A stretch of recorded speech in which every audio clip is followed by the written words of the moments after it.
Hello दोस्तों, स्वागत है आप सभी के इस सेशन में। इस सेशन में हम बहुत ही अच्छी तरीके से ये देखेंगे कि अगर हमारा जैब जून 2024 का जो अटेम्प्ट था वो हम किसी वजह से अगर क्लियर नहीं कर पाए हैं तो what should be the way ahead.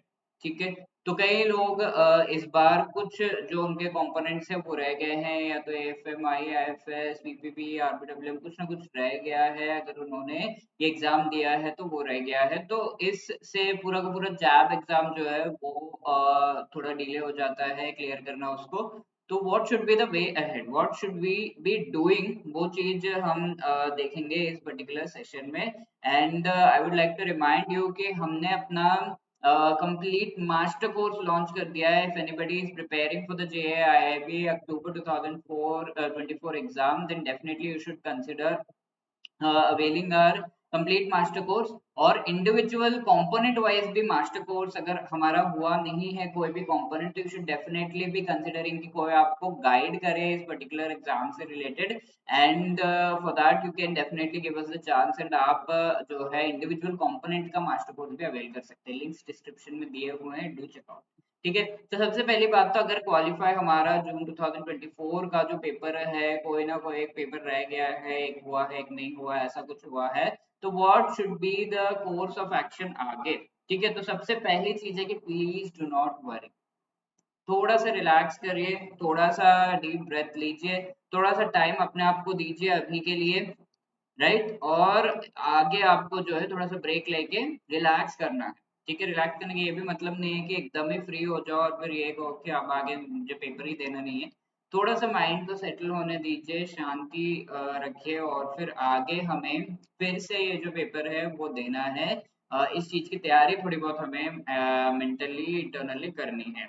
जो आप रिलैक्स कर भी रहे हो तो एकदम ही रिलैक्स नहीं करना है। माइंड में back of the mind you should have कि हाँ, फिर से पेपर जरूर देना है, और मैं आगे सोचूंगा कि मुझे सोचूंगी कि मुझे क्या करना है, राइट। तो ये चीज आपको दिमाग में रखना है। साथ के साथ इंट्रोस्पेक्ट करिए कि क्या चीज गलत गई है। ठीक है, ये चीज बहुत ज्यादा जरूरी है हमेशा जब भी हम एग्जाम दे रहे हैं और हमें ऐसा लग रहा है कि एग्जाम नहीं हुआ है, और फिर हमें ऐसा लग रहा है कि कोई ना कोई चीज ऐसी रह गई थी, छूट गई थी। हमें खुद पता होता है ये चीज कि क्या हमने कमी रखी है। या तो हमने सही से सिलेबस कवर नहीं किया होगा, या तो हमने सही से रिवीजन नहीं किया होगा, सही से प्रैक्टिस नहीं किया होगा, जिसकी वजह से एग्जाम के टाइम पे क्या हुआ, आप जो भी क्वेश्चन अटेम्प्ट करना चाहते थे वो आपने किया तो, लेकिन वो सही आंसर आप नहीं दे पाए वहां पर, और कंफ्यूज हो गए होंगे because of lack of revision, lack of practice. ठीक है, तो इन चीजों पे आपको ध्यान देना है कि कौन से कंपोनेंट में, अगर एक तो कंपोनेंट रहेगा तो कौन से कंपोनेंट में क्या चीज की कमी रह गई थी। लेट्स से इस बार आए एक एग्जांपल हो सकता है आई एंड आईएफएस में टाइम कम था, तो वो भी एक चीज हो सकती है जिसकी वजह से हम पूरी तरीके से रिवाइज नहीं कर पाए, या फिर प्रैक्टिस का टाइम नहीं था, थोड़ा पैनिक हो गया था, अगले दिन जाकर इमीडिएटली आईबीडब्ल्यूएम के बाद आईआईएफएस देना पड़ा तो नहीं हो पाया। ठीक है, तो ये चीज़ आपको इंट्रोस्पेक्ट करनी है, और आगे आपको इस चीज़ के लिए काफ़ी अच्छी तरीके से तैयार रहना है कि हाँ, ऐसा फिर से हो सकता है, और मैं थोड़ा पहले से प्रिपेयर करूँ। ठीक है, इसके साथ पैनिक नहीं करना है। अरे यार, हुआ नहीं, कैसे ऐसा हो सकता है, इतना तो प्रिपेयर किया, इतना तो ये किया, फिर भी नहीं हुआ। पैनिक नहीं करना है हमें, बहुत ही ध्यान से आराम से समझना है कि हम जितना भी एफर्ट लगाएंगे उसके हिसाब से हमें जो है रिजल्ट कई बार मिलता है, नहीं मिलता है, but we should put in our 110% effort, तो उसमें तो कोई कमी नहीं रह गई। ये सिर्फ हमें देखना है, पैनिक नहीं करना है। अभी के लिए तो थोड़ा शांति मेंटेन करिए, और जस्ट थिंक कि क्या मुझे करना है, किस तरीके से मुझे आगे बढ़ना है, and how will I proceed ahead so that I can prepare for this particular exam। और इस particular time में फिर हमारा दिमाग जो है बहुत ही ज़्यादा नेगेटिव जोन में चले जाता है। यार, इतना प्रिपेयर किया, इतना कोर्स लिया, एग्जाम सब कुछ दिया, फिर भी I have been unable to clear this particular exam. तो इसका रीजन क्या हो सकता है? Is it me, is it the course, is it someone else, is it some other person?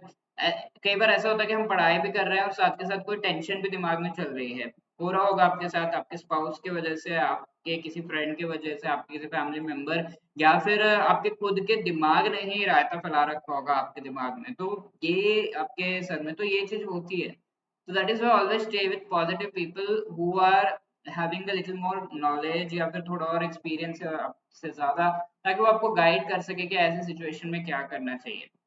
Negative people के साथ रहेंगे, आपको कहते रहेंगे बोला था मैंने नहीं होगा, फालतू में तूने एग्जाम दिया, फालतू में तूने इतनी मेहनत की, बोला था नहीं होगा, एक बार में होता ही नहीं, मैंने पहले ही कहा था। नहीं, ऐसे लोगों से थोड़ा दूर रहिए एटलीस्ट नेक्स्ट अक्टूबर तक, ताकि आप ये पेपर दे दो, उसके बाद चलो उनको हैंडल कर लिया जाएगा। आई वुड से कि आप एग्जाम देने तक दूर रहिए ऐसे लोगों से, तो just stay with positive people for now. ठीक है, चलो ये चीजें तो आपका, चलो आपने ज्ञान दे दिया सर समझ गए हम। तो आगे हमें करना क्या है, what is the strategy ahead? आप बस देखिए कि आपका स्कोर क्या था। मोस्ट ऑफ द एस्पिरेंट जिससे मैंने बात की है, उनका स्कोर या तो यहाँ पे अटक गया, यहाँ पे अटक गया, यहाँ पे अटक गया। ठीक है, इसी रेंज में, नॉट लेस देन दिस। 42 से कम तो है ही नहीं किसी का भी score। तो व्हाट डज दिस मीन कि you are almost there, almost आप पहुंच चुके हो। इस बार अगर आपको क्वालिफाई करना है तो डेफिनेटली 45 तो नहीं, 50 तक तो मार्क्स आपको लाने होंगे। तो 5 to 6 मार्क्स मोर, अपने 40 मार्क्स का, 45 मार्क्स का, 42 43 मार्क्स का एफर्ट लगा दिया, और 5-6 मार्क्स का एफर्ट नहीं लगा सकते हैं। तो इस तरीके से पॉजिटिवली सोचिए कि you have almost reach the goal, और बस एक और स्टेप लेना है, और उसके लिए थोड़ी सी प्रिपरेशन करनी है एकदम कंसंट्रेटेड वे में। That is what is positive thinking. And positively जब हम सोचेंगे तो हमारा जो कॉन्फिडेंस है वो भी बहुत ज्यादा बढ़ता है, और हम आगे बढ़ते हैं। ये नहीं कि कोई हम खुद की टांग खींच रहे हो। Right, so please keep this in mind कि you are almost there, you just need to take one more step, और आप definitely इस एग्जाम को क्लियर करने में अपना 110% एफर्ट लगाने को, अपना स्कोर याद करिए एंड सी कि आप जो है थोड़ा सा और एफर्ट लगाएंगे तो डेफिनेटली स्कोर आपका आगे चला जाएगा। राइट, ये चीज जरूर देखना है आपको कि कौन से एरियाज ऐसे हैं जिस पर मैंने कम फोकस किया था। क्या मैंने सिलेबस पूरा कवर नहीं किया, क्या मैंने रिवीजन में ज्यादा टाइम नहीं लगाया, या फिर मैंने सही से प्रैक्टिस नहीं किया। क्योंकि एग्जाम के टाइम पर जो क्वेश्चंस आ रहे हैं सामने, उनको जो है एक दो अटेम्प्ट करने के बाद, लेट्स से आपने 3 क्वेश्चन सही अटेम्प्ट नहीं किए, या फिर आपको कॉन्फिडेंस नहीं रहा, तो चौथे क्वेश्चन में आपका कॉन्फिडेंस लेवल एकदम ड्रॉप हो जाता है। तो इन चीजों को हैंडल करना बहुत ज्यादा जरूरी है। कॉन्फिडेंस ड्रॉप हो गया, माइंड और आपके हाथ का कोऑर्डिनेशन नहीं बैठ रहा है, तो एक एक बजाय बी भी डाल दोगे, आप बी डाल के आ जाओगे, आपको पता भी नहीं चलेगा। तो कई बार ऐसा भी होता है, फिर जब रिजल्ट आता है, अरे मैंने तो सोचा कि अच्छा से हो जाएगा, फिर वो देखते हैं कि नहीं हुआ, क्योंकि आपकी मार्किंग भी कई बार गलत, आपने सही तरीके से सोचा भी नहीं, यू नो इट, और फिर बाद में जब शांति से बैठ के देखते हैं आपकी ये क्वेश्चन आया था, अरे यार ये तो मुझे आता। ठीक है, तो कई सारे ऐसे एरियाज है जहाँ पर हमने फोकस नहीं किया, एंड एक एरिया है ये माइंड। ठीक है, इसको फोकस करने की जरूरत है, और उसके लिए you have to work really hard, और माइंड पे थोड़ा सा आपको जो है, ऑल्दो कंट्रोल तो होना मुश्किल है, but you should definitely keep it cool. And पूरे प्रिपरेशन साइकिल में थोड़ा ध्यान से आपको जो है प्रिपरेशन करना है, बाकी चीजों का टेंशन थोड़ा सा साइड में रखना होगा। ठीक है, और साथ के साथ ये भी देखिए कि आपने सिलेबस, रिविजन, प्रैक्टिस, इनमें से किस में कम एफर्ट लगाया है, कौन से कंपोनेंट में कम एफर्ट लगाया है, और क्या एग्जाम के टाइम पे कोई गड़बड़ हो गई थी, क्या हुआ था, प्लीज सी दैट। और कुछ थोड़ा गाइडेंस लेना गलत नहीं है। आपको लग रहा है मैं अपने से ही करूंगा, पक्का नहीं, थोड़ा सा उस जिद से बाहर निकलिए और थोड़ा किसी से गाइडेंस ले लीजिए। ये गाइडेंस हो सकता है, आप कोई पेड कोर्स ले लो। स्ट्रेट फॉरवर्ड मैं कहूंगा, इसमें कोई छुपाने वाली बात नहीं है। अगर हुआ नहीं है तो कुछ ना कुछ कमी रही है, और उस कमी को आइडेंटिफाई करने के लिए मेंटोर्स हमारा सबसे अच्छा हेल्प करते हैं। तो कोई पेड कोर्स हो गया, या फिर आप कोई फ्री लेक्चर्स या सीरीज, यूट्यूब वीडियोस वगैरह से कर रहे हो, तो उनको रिलीजियसली थोड़ा सा और ध्यान से करना होगा।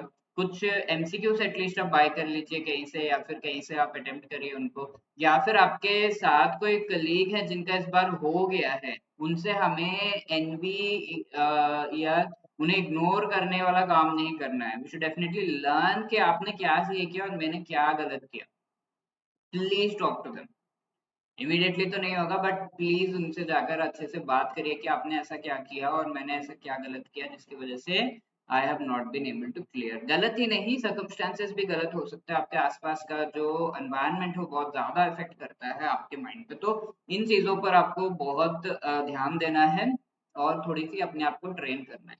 एंड ट्रेंड समझिए एग्जाम का, ठीक है, लाइक कई papers like many people tripped in I and IFS, तो मोस्टली पीपल को ये लग रहा है कि एकदम पेपर कहीं और से ही आ गया है, बट ऐसा नहीं है, टॉपिक जो है वो सेम ही है।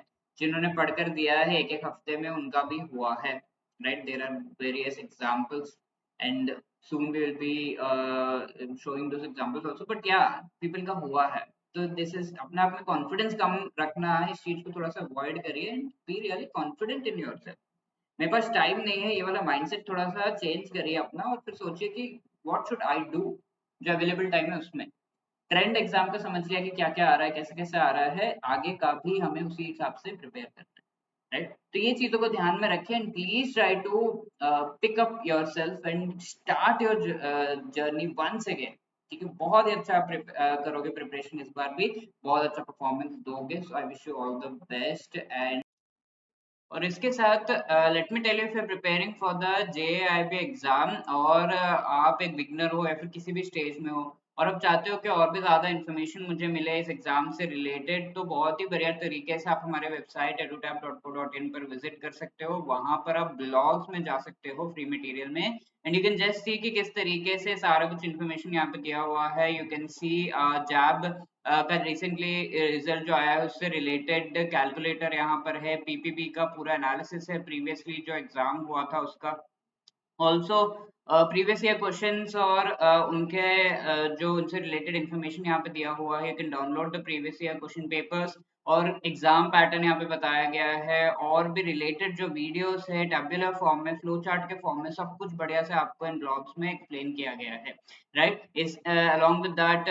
ये जैब एग्जाम से रिलेटेड सब्जेक्ट वाइज बुक्स क्या है, प्रिपरेशन स्ट्रैटेजी, एनालिसिस, सिलेबस, सब कुछ दिया हुआ है। You can also explore here exam information, अलग अलग टॉपिक्स के बेसिस पे, like exam information, job profile, strategy, courses, success stories वगैरह देख सकते हैं आप काफी एग्जाम से related, and this is how you can make use of this blog. And if you have any other queries you can always call us on 8146 207241 या फिर hello@edutap.co.in पर आप श्योरली हमें मेल भी कर सकते हो। You can just drop a mail, right? All the best.